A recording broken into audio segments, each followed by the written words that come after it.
A paz do Senhor, tudo certinho com vocês? Eu espero que sim. Que alegria ter vocês aqui. Se é a sua primeira vez, seja muito bem-vindo. Eu sou Luana e este é um canal cristão feito com muito carinho, onde juntos nós buscamos crescer na fé e viver o propósito que Jesus nos deixou. Se este também é o seu desejo, fique à vontade para comentar, compartilhar, interagir e fazer parte dessa comunidade. E claro, se você já é de casa, seja muito bem-vindo de volta. Que Deus continue te abençoando. Nós estamos chegando ao final da nossa série. Esse vídeo de hoje é o 8º de 10 episódios da série Cristã no Mundo Real. E hoje nós vamos conversar sobre santidade em tempos de liberdade. Vamos fazer uma leitura na primeira carta de Pedro, capítulo 1, versículo 15 e 16. Pegue a sua Bíblia se for possível e vamos ler aqui junto comigo. Mas, começando aquele que vos chamou, sede vós também santos em toda a vossa maneira de viver, porquanto está escrito, sede santos, porque eu sou santo. Meninas, nós vivemos em uma geração que prega liberdade, mas vive em cativeiro. Liberdade para vestir, falar, agir, experimentar, escolher, mas por trás dessa fachada toda, nós vemos corações presos ao pecado, mentes confusas e almas perdidas. Nesse contexto, buscar a santidade é um ato de coragem. Falar em santidade, então, já é ultrapassado, quadrado, mas é justamente o que Deus espera de nós, como ele esperou o seu servo Pedro na sua carta. Sede santos, porque eu sou santo. A palavra santo significa separado. Não é ser esquisita, mas ser diferente por um propósito. A mulher cristã não se mistura com o mundo para ser aceita. Ela é luz no mundo para revelar quem? Jesus. Minhas queridas, santidade não é isolamento, nem muito menos arrogância espiritual. É pertencer totalmente a Deus. Nessa passagem que lemos na carta de 1 Pedro, nós encontramos valiosas lições sobre o estilo de vida dos salvos. Nós podemos dizer que Deus nos salvou para a santidade. No momento da nossa conversão, quando Jesus entra na nossa vida, nós somos justificados por Ele, regenerados e acontece então inicia-se o processo da santificação até a glorificação final. Agora nós vivemos para agradar ao nosso Senhor que nos resgatou precioso preço de sangue, como diz o nosso pastor Hernandes Dias Lopes no seu comentário expositivo de 1 Pedro, que eu utilizei inclusive para fazer esse vídeo. Eu vou deixar aqui na descrição o link dos livros que eu utilizei, se você quiser estar conhecendo um pouco mais. Deus salvou-nos das paixões e da futilidade da vida para não vivermos outra vez nessas práticas. Aqueles que têm um encontro com Deus agora é nova criatura, recebem uma nova vida e aí devem viver em novidade de vida como consequência do que Deus fez por nós. Então nós devemos viver de modo digno da nossa vocação. Eu preciso que você entenda isso para a gente poder continuar, porque somente é possível desafiar pessoas para uma nova conduta de santificação se elas já nasceram de novo em Cristo Jesus. Pois santificação para os salvos em Cristo não é apenas padrão moral ou ética. Vocês estão vendo a minha gatinha aqui atrás? Oi, Pantera. Vem dar oi, Pantera. Bom, vamos voltar.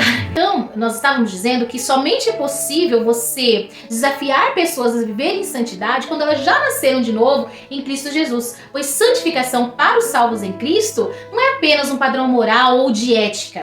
E aí, entendido isso, vamos dar continuidade. As mulheres cristãs, como todos os salvos em Cristo, devem viver em santidade. A graciosidade da salvação em Cristo deve levar-nos a uma conduta ajustada e compatível com os salvos.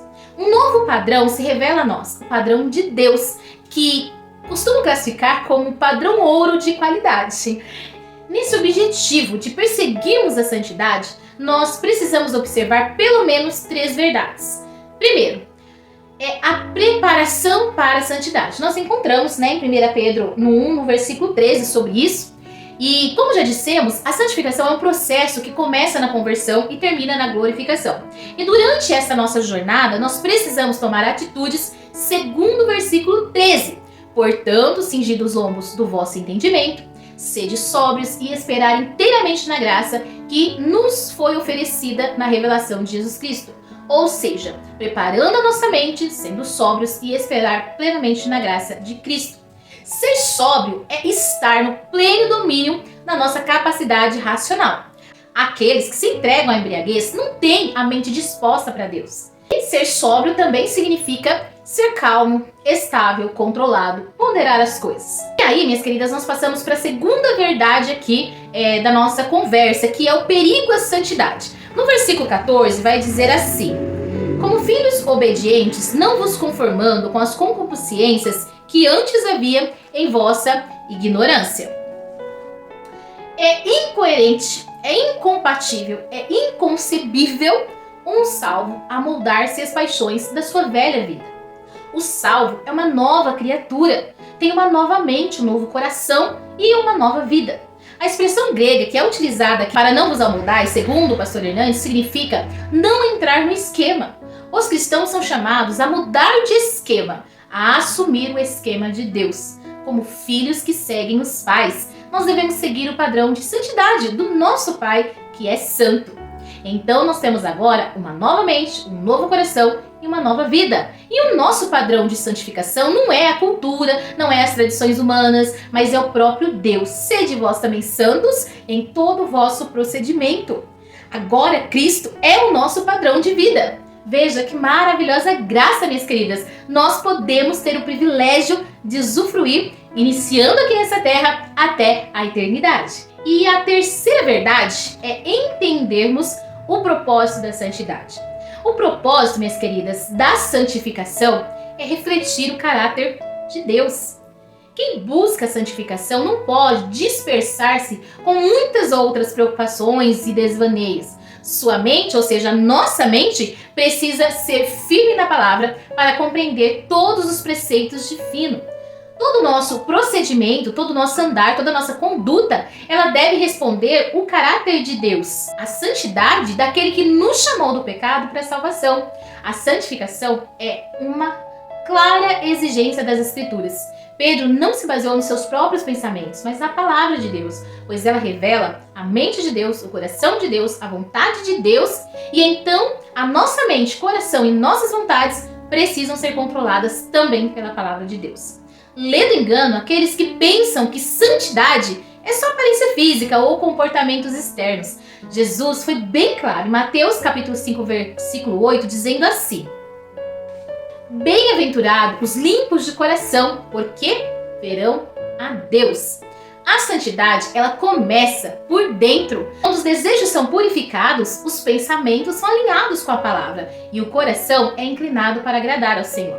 Lembra-se de José, que mesmo sozinho no Egito, longe da família, dos seus costumes, do seu pai, recusou pecar com a esposa de Potifar. Por quê? Porque ele temia a Deus. A santidade dele não dependia de supervisão, mas de convicção. E Daniel, outro jovem que poderia muito bem se corromper com tudo que a Babilônia podia proporcionar em relação aos prazeres passageiros e libidinosos daquela nação. Mas ele escolheu servir a Deus de Israel e ser fiel, e como consequência tornou-se um dos principais príncipes daquele reino. Liberdade, minhas queridas, liberdade verdadeira não é fazermos o que quiser, é ter domínio próprio para escolher o que fazer ou não, é não ser dominado por impulsos ou até mesmo por alguns vícios, né? Em 1 Coríntios capítulo 6, versículo 12, vai dizer: todas as coisas me são lícitas, mas eu não me deixarei dominar por nenhuma. Santidade não é ausência de liberdade, como alguns costumam pensar. É liberdade de verdade, é de dizer não ao pecado, e sim à obediência, não à carne, e sim ao Espírito. A mulher santa não vive controlada pelos impulsos, mas pelo Espírito de Deus.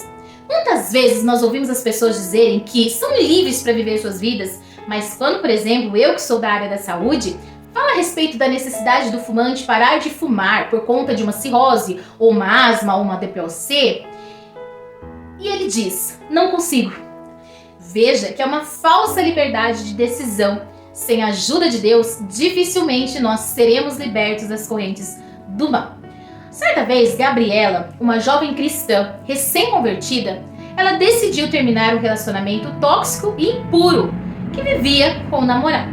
Ela chorou muito, sofreu muito, mas escolheu honrar a Deus. Meses depois, começou a viver o propósito de discipulado com jovens, e aí ela testemunhou que a santidade dói. Dói muito no começo, mas depois vem a paz que o pecado nunca tinha dado a ela. Santidade, então, é separação para um propósito. Não peço que os tires do mundo, mas que os livre do mal. Santifica-os na verdade, a tua palavra é a verdade. Santidade é viver no mundo sem ser moldada por ele. É ser uma presença limpa em ambientes sujos. É viver um propósito sem se corromper. A mulher cristã não é perfeita, mas ela é rendida. A sua presença é leve, é firme, as suas palavras têm peso, sua vida tem testemunho. Ela é como um perfume no ar. E a santidade, minhas queridas, não deve ser um fardo, deve ser um privilégio. Deus não quer apenas servas, mas filhas parecidas com Ele. E isso é maravilhoso, não é verdade? Santidade não é o que nós perdemos, é o que nós ganhamos. Ganhamos comunhão, paz, propósito, autoridade espiritual. A santidade não vem da nossa força humana, com os nossos esforços, mas a ação do Espírito Santo em nós. A mulher cristã no mundo real escolhe viver em santidade, porque ela já entendeu o valor do sangue que a resgatou, e assim o Deus gracioso nos ajuda através do Espírito Santo para andarmos sempre em santidade e novidade de vida. Peça auxílio ao Espírito Santo, pois com certeza ele terá muita alegria em te ajudar, porque essa é a tarefa, ele veio também para isso, nos guiar em toda a verdade. Então, vamos recapitular. Eu sei que é muita informação, calma aí. A santidade, então, ela não é apenas um chamado, é um privilégio. E esse privilégio ele foi comprado com sangue. É a vida de Cristo sendo formada em nós, pelo poder irresistível do Espírito Santo que habita em nós. Santidade, então, não é a lista de nãos que o mundo imagina, mas é a libertação da escravidão do pecado para o prazer eterno de se deleitar em Deus acima de todas as coisas. Sem santidade, ninguém verá o Senhor. Está escrito lá em Hebreus 12:14. E essa é uma advertência real, não para nos levar ao desespero, mas para nos acordar para a beleza de viver para Deus. Quando o nosso coração encontra satisfação plena na glória de Deus, o pecado ele perde o seu sabor, e essa alegria é o combustível da nossa obediência. Nós não venceremos o pecado apenas dizendo não a ele. Nós venceremos dizendo sim, ainda mais forte, para Cristo. Então, santidade, minhas queridas, é a assinatura do Espírito Santo na vida do crente. Ele nos molda no calor das provações, ele apaga o brilho enganoso do pecado e acende em nós o brilho puro da semelhança de Jesus. E no fim de tudo isso, é para que o mundo veja e diga: o Senhor é glorioso. Reflita nessa frase. Ser santa em tempos de liberdade é escolher viver para Deus quando todos vivem para si mesmos. Então, é isso, minhas queridas. Eu vou ficando por aqui, o vídeo vai ficando por aqui, mas que o Espírito Santo continue falando ao meu e seu coração. Não esqueça de se inscrever no canal, compartilhar, deixar um comentário que eu vou gostar muito de saber como que você se sentiu nesse 8º episódio da nossa série. E lembre-se, se o mundo quiser te encaixar, a palavra já te moldou. Vai com fé e se cair, que seja bem pertinho da cruz. A graça e a paz.